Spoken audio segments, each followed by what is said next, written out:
Three best friends, Leo, Mia, and Sam, spent their summer afternoons exploring the dusty, forgotten garage.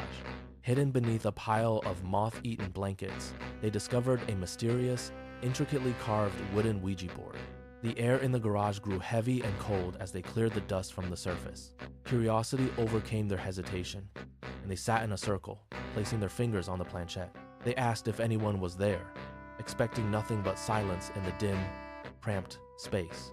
Suddenly, the planchette began to slide across the board with a rhythmic, deliberate, and chilling force. It spelled out names and dates that belonged to long-lost relatives from their own private histories.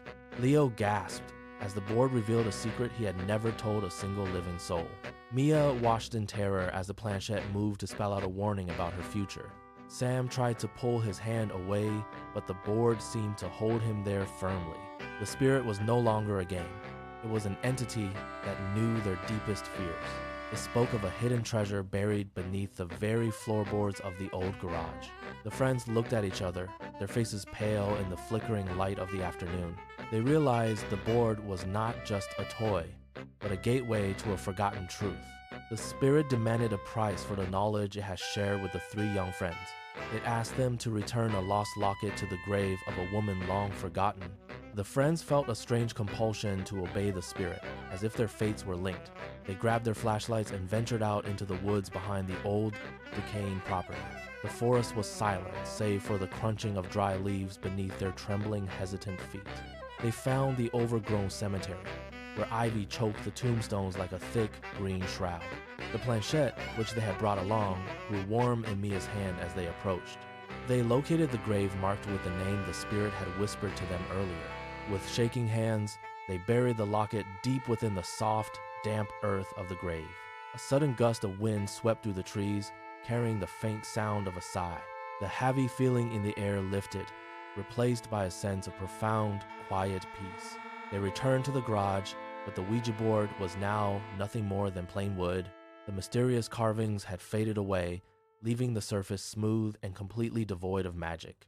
The friends sat in silence, processing the strange events that had unfolded that long day. They had learned that some secrets are meant to be kept, while others demand release.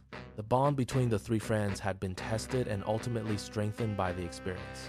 They walked out of the garage, leaving the board behind as a relic of the past. The sun was setting, painting the sky in shades of orange and deep velvet purple. They knew they would never speak of the board again, but they would never forget it. The garage door creaked shut, sealing away the memories of the spirit and its secrets. Life returned to normal, but the world felt slightly more mysterious than it had before.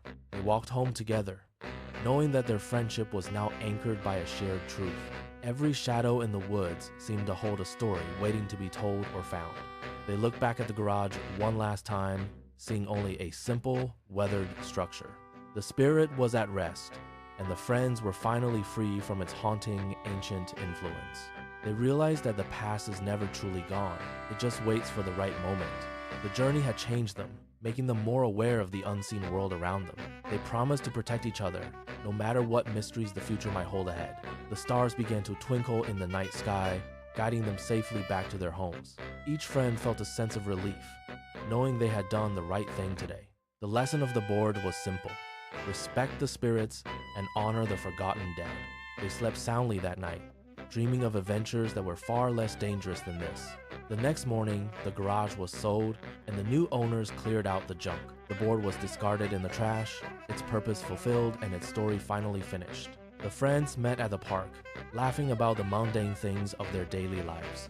They were just teenagers again, enjoying the simple pleasures of a bright, sunny summer day. The memory of the board became a secret they shared, a bridge to their past. They grew up and moved on, but the bond of that day remained forever strong. Years later, they would look back and wonder if it had all been a dream. But they knew the truth, and that was enough to keep them connected for life. The world is full of mysteries, and they had been lucky to survive theirs.